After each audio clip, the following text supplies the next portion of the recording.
Have you ever thought about how you speak to your partner or how you treat them in private or in public? The kind of words you choose or the way you behave can have a much deeper impact than you can imagine. The words you choose can make your relationship a lot better, or at times it can push your partner away from you forever. You may communicate well, share your dreams, respect your partner, and even share great intimacy. But the way you use the power of words could still affect your relationship on a subconscious level. Today we would talk about the impact of words on us and 5 ways to speak to your partner. Hey everyone, thank you for tuning into Amplify Life with Madhuri Thakur and welcome to episode 19, The Power of Words in a Relationship.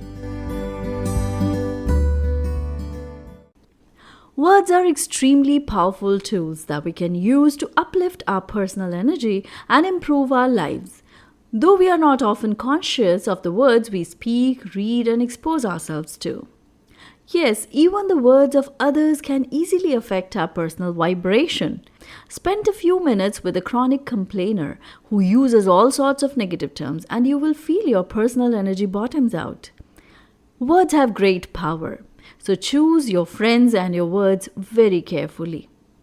Before we move on, I want to share a very interesting experiment done by a Japanese scientist, Masaru Emoto, who performed some of the most fascinating experiments on the effect that words have on energy in the 1990s. When frozen, water that's free from all impurities will form beautiful ice crystals that look exactly like snowflakes under a microscope. Water that's polluted or have additives like fluoride will freeze without forming crystals.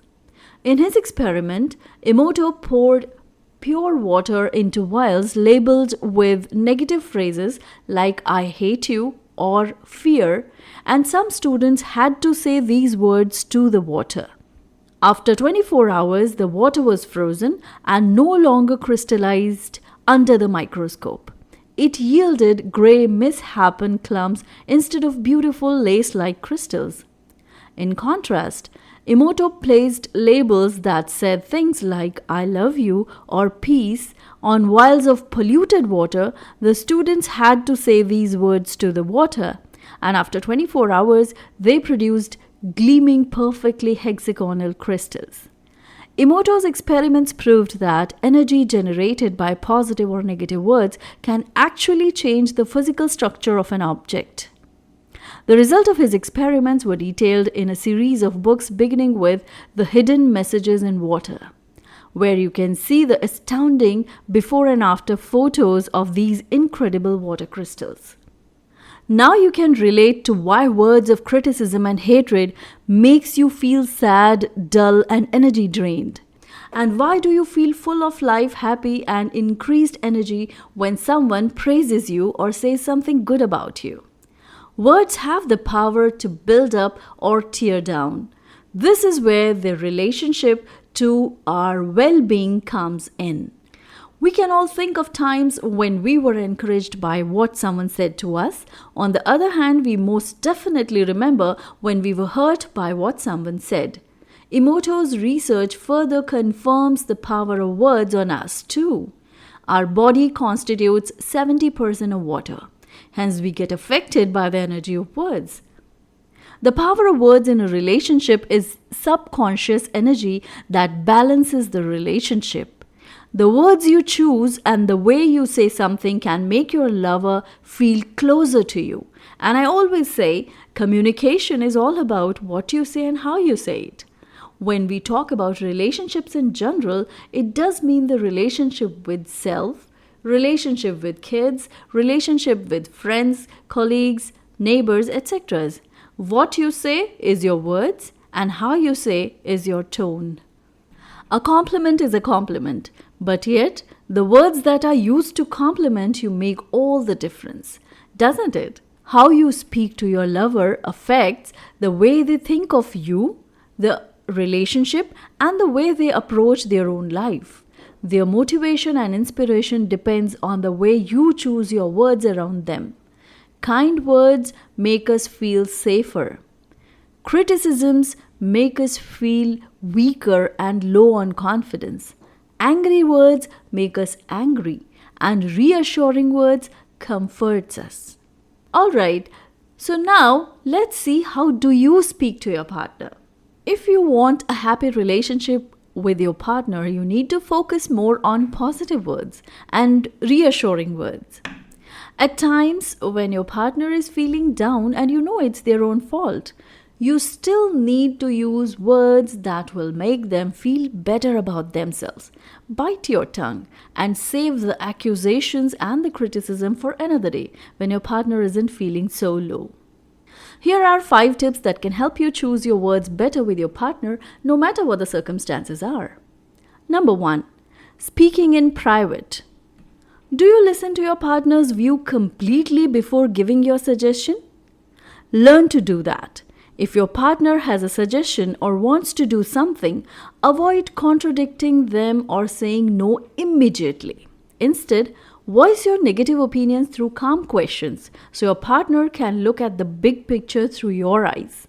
It will help both of you look at the relationship as a team effort instead of a battlefield of opinions and dominant partners. Number 2. When others are around. Both of you should learn to be respectful towards each other in front of others. Don't oppose your partner's views unless you are joking. And don't cut your partner in between a sentence just because you feel they are not explaining something well. It will only make your partner feel low on confidence around you.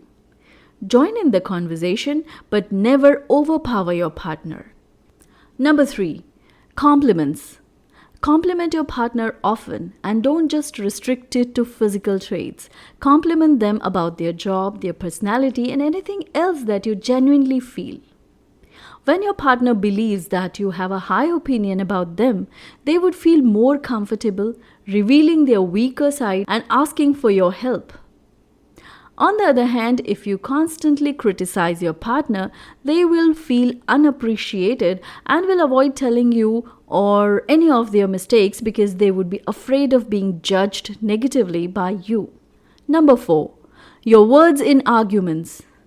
Arguments, confrontations, and disagreements are a regular affair in a relationship. But even in an argument, avoid the words that are sarcastic or condescending because it will hit your partner hard and leave them fuming. An argument in a relationship never has an individual winner. You can either both win or both of you can lose it together. So stop trying to use words that will make your partner feel weaker about themselves. And at the end of every argument, no matter how you just want to walk away, apologize to each other and make up. Number 5. Your complaining cry. Voicing your own pitfalls and regrets about your own life all the time can make your partner feel more helpless about their own life. And it will only lead to your partner getting annoyed with you.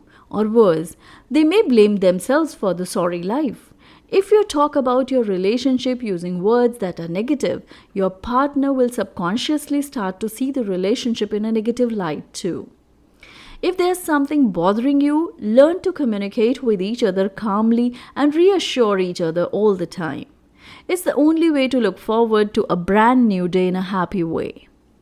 It's easy to overlook the power of words in a relationship, but more often than not, the kind of words you use while communicating with each other plays a far more important role in love than many other things you would consider important.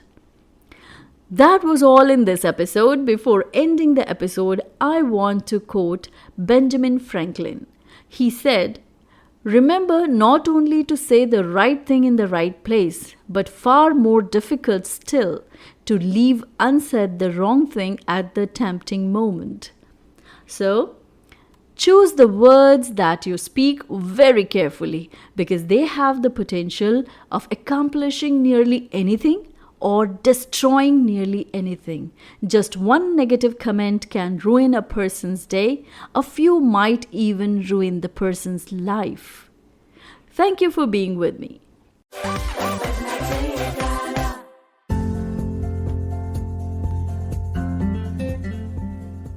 catch you in the next episode. You can write to me if you want me to take any topic or question of your choice related to personal empowerment, relationships, and life in your own show, Amplify Life.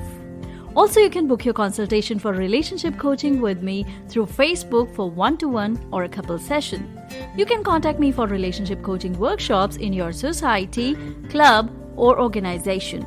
Also, you can join my training programs on effective communication skills, soft skills, and personality empowerment programs for students and working professionals.